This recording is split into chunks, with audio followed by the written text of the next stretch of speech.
So, Shannon, what percent of the blame did Rodgers deserve for the loss? 25. I gave him 25%, Skip. He didn't play bad, but he didn't play great. He didn't make any play that would flip the game. And as Jenny mentioned in the read, Skip, outside of that first drive, they really didn't muster anything. They had a play. They picked off Jimmy G right before the half, Skip, and then he got outside the container. He hit Aaron Jones. Aaron Jones, what you should have done is what you saw Cooper Kupp did, race the guy to the point and then cut back. You didn't do that. You kept trying to run down the sideline. Make a play in the open field. Race him to a point. And still got 75 yards. Yeah, but see, you got a touchdown because they end up, guess what? They blocked the field goal. Yep. And Skip, this comes down to field. This comes down to special teams. There's a reason why people say football is the ultimate team sport. Because the offense, we need them to do their job. The defense, we need them to do their job. The least you practice, the least you spend the least amount of time on special teams. Trust me, I know. I was on special teams basically exclusive. Well, my first 2 years, mainly exclusively. Then my third year, I kind of moved to offense and played a little bit more offense, but still played special teams, Skip. You get a period here or there. Okay, kickoff. Okay, field goal. Okay, punt. That's it. Where in the offense, okay, O, D, O, D. Special teams in the middle of practice, Skip, you don't really spend a whole lot of time. And then you don't think about it until what, Skip? You hear that double thud. Doo-doo. You hear the punt. The ball coming out the kicker's foot, and then guess what? That thud, somebody's hand hit it. And that's what happened. And we saw this all year, and you just hope. And I think Troy and Joe Buck said that the concerning thing with Matt LaFleur is I hope our special teams don't rear its ugly head in this game. And what happened, Skip? Man, I sure hope that, and they showed up. Skip, you got an easy three, and you let the guy cut, Skip, the wing. Skip, you're taught on the wing. The most dangerous man is the inside. You let the outside edge guy go because he has the farthest distance to travel. What did he do, Skip? He opens up, the guy jumps through the gap, boop, blocks it. So that's 3 off the board. Skip, all you got to do is punt the ball. Make him drive the field. The only way you can get back in the game, the same thing I said about Tampa. The only way Tampa gets back in this game is turnovers and short fields. Skip, the guy comes through. I don't know what the up back. That's what the up back. They call. I don't know what they call him. We call him a personal protector. You might have called him up back. Okay, whatever you want to call him, Skip. He goes out one side. He sees the guy head up the snapper. I got to snap the ball, Skip, and try to block. Skip, why not just wait? Make sure you get the punter get the ball off, and then you leak. It doesn't do you any good to get down there, get ready to make a tackle if the guy got the ball standing in the end zone. And that's what happened, Skip. The defense was outstanding. They held Jimmy G to 13 points. Jimmy G made 2 outstanding throws on that last drive, one to Kittle, one to Debo. But Skip, at the end of the day, I can't kill Rodgers because Rodgers was 20 of 29. He didn't turn the ball over. He just didn't make a play. You're expecting a guy of his caliber. What we saw with Mahomes, what we saw a couple of plays with Brady, every guy with the exception of even Tannehill, Skip, made a throw to A.J. Brown. You're like, how the hell did he do that? And then he turned it over. We're going to talk about him, Skip. But I gave him 25% of the blame. Special teams let him down again. Are you finished? I'm finished. Is it my turn? It's your turn. Thank you. I just let you go on and on and on and avoid the truth of what happened at Lambeau Field on Saturday evening. Okay. Much to the chagrin of our friend Lil Wayne, who was sitting up in a box watching this. Freezing the tail off. I hate that he made this trip. I just hate it for him because it tore him apart. Every time he go, he might need to stay away, Skip. He might be bad luck. Hey, nephew, you might be a little bad luck. You might need to stay away from them things. I can kill Aaron Rodgers for this because I have been killing him, quote unquote, on television for the last 10 years. I've been saying he's not that guy in the postseason, that he's never, ever lived up to his now 4 regular season MVPs in postseason performance. He did have that one wild card road run to a Super Bowl. Yeah. And I will give you this. He won that Super Bowl and he was the MVP. But he is now 1-4 in NFC Championship games because the one that he won at Soldier Field in that wild card road run was against Caleb Haney in the second half. And in that game, he struggled. In the second half, he threw for all of 88 yards, Right. 7 of 15 with no touchdowns and interception, and they hung on for dear life against the immortal Caleb Haney, in for my man from Vanderbilt, Jay Cutler, who was stuck on an exercise bike trying to work out the kink in his knee because he had a sprained knee. Correct. So I now look back at what happened on Saturday night, and I will sum it up with one of my post-game tweets. Okay. I tweeted, I guess Aaron Rodgers also got immunized against winning in the postseason. There you go. Okay. See, you That's just what I couldn't think help he did. yourself, could you? And I also tweeted, I guess the 49ers had the Rodgers rate, didn't they? Yeah, because they were all over him.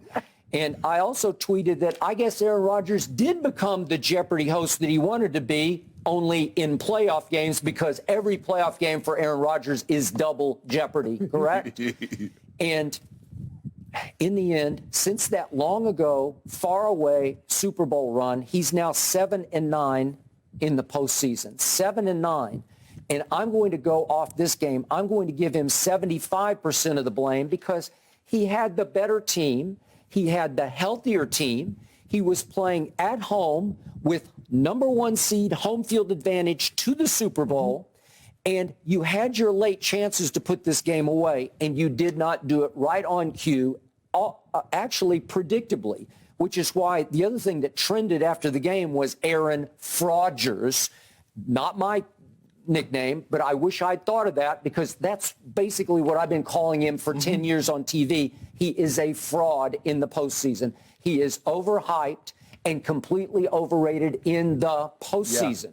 And I want to point out that of those 7 wins that he has in the postseason, one came against a receiver playing quarterback from Minnesota. That was Joe Webb. And then the next one came in the Dez caught it game because Dez definitely caught it, and you got away with that one. And then the next one came courtesy of Kirk Cousins, who actually played like Kurt Cousins in that game. And then there was the Odell boat trip game in which Odell took his New York Giants receivers to South Beach to get ready for a game on the frozen tundra, showed up for that game, dropped an early third down pass, and then dropped a touchdown pass in the back of the end zone as Eli and company fell apart around Odell. Right. So you got away with that one. And then there's the Mason Crossbar game against Dak and Zeke as rookies when they came all the way back to 31-all. And Mason Crossbar hit 2 intergalactic hand of God field goals. I have no idea how they went through because neither started off the foot like they were going to cross the crossbar, and they did. Well, Skip, see, all I'm saying is this. I did give Rodgers some blame. I'm not saying, because Skip, I don't think, 20 of 29 for over 200 yards, Skip. He just didn't make the play. Look at this, okay? They had a block field goal. They had a block punt for a touchdown. And on the game-winning field goal, Skip, they only had 10 men on the field. Only 10 men. Okay. So I will continue. Then he got away with beating the Rams, remember, a couple of years back? Because it was last playoffs. Yeah, last. Because Aaron Donald had cracked ribs and was just a ghost. Right. And Jared Goff had to play with pins in his throwing thumb. So is that all you got? That's the bulk of your 7 wins, okay? Now, let's go back to what happened at the end of the game the other night.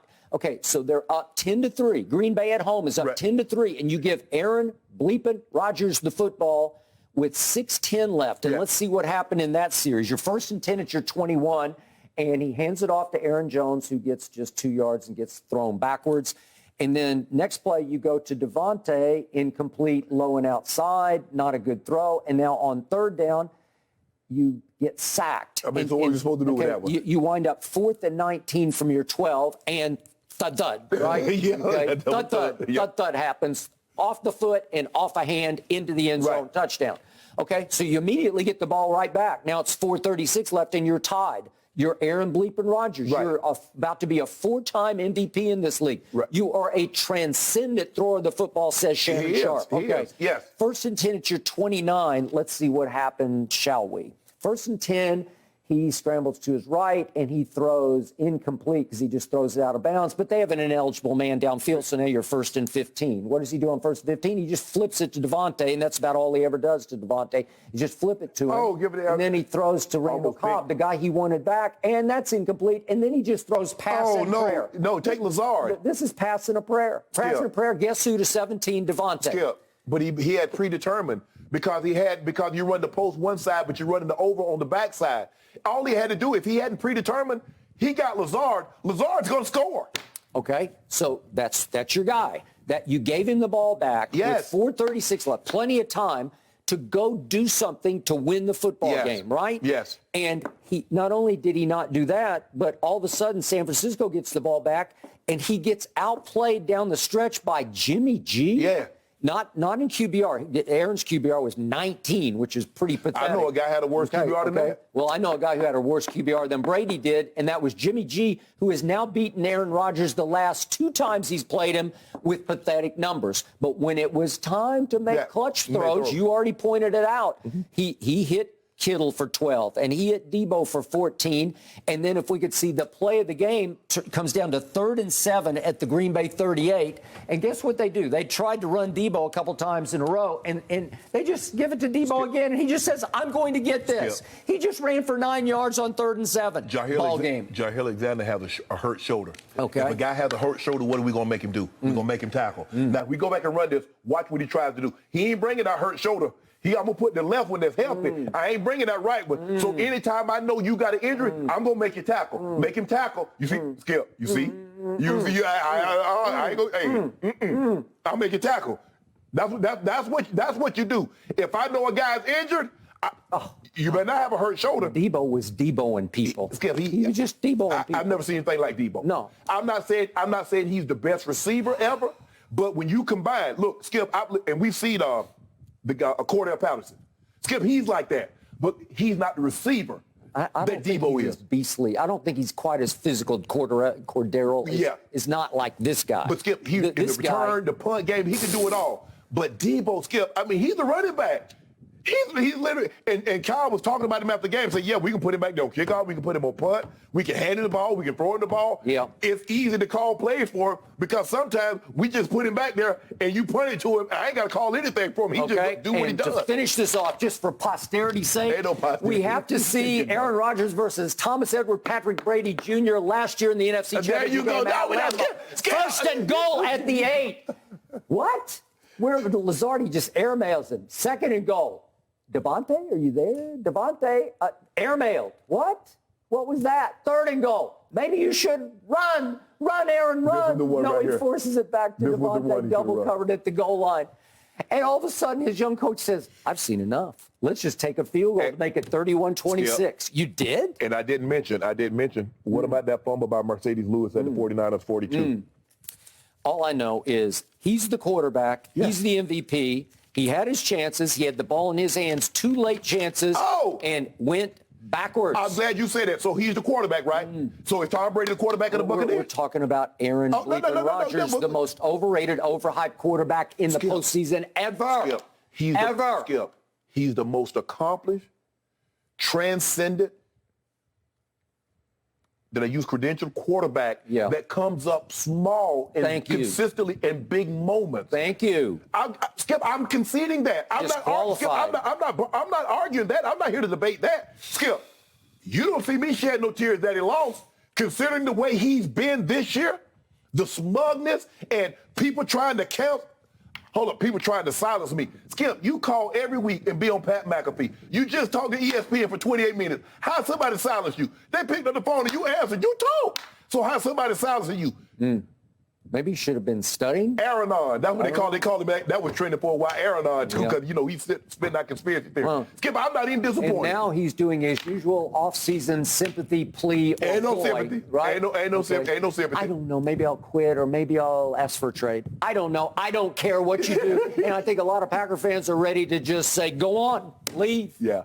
Seen enough. Yeah, and he walking off the field, talking about, man, they're like, get out of here. You just, for 2 years in a row, we had the number 1 seed, and you gagged it away. Skip, I'm not, please, I don't want people to think that I'm letting Aaron Rodgers off the hook. I think they're thinking you're letting him this much off the hook. Skip. I got to hold, because, Skip, normally, I would say, nah, if he had thrown for 350, 3 touchdowns, and they lose, and the special teams did what they did, and that was the ending of the end the ball game, I would say, Skip ain't up. But no, he got to take some blame. He didn't play bad, but he didn't play well enough for them to win. So he's got to get some blame. But you know what, Skip? I ain't all upset. I don't have to worry about this old smugness, you know. I just want to be me. Go be you somewhere and sulk and cry. I was loving it. By the way, the coach of the winning team at Lambeau is a kid you watch grow up in your locker room, the son of your former coach, right? He was about this big. So it was hard for you to shed any tears because Kyle Shanahan is in the NFC Championship game against a team he has the number of at SoFi. I ain't gonna lie, Skip. I was happy. I'm calling my sister. I was happy. I said they got him.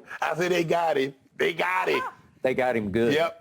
You were happy about it. Yeah, I was. Okay. Yeah, even though I picked the Packers, I was happy. Yes, absolutely. All right, good stuff. Well, that is the end of Aaron Rodgers for right now, at least. Thank you for watching. You can subscribe here to get the latest from the show, and be sure to check out more of the best clips from Undisputed, or go watch a few other segments from our other shows on FS1.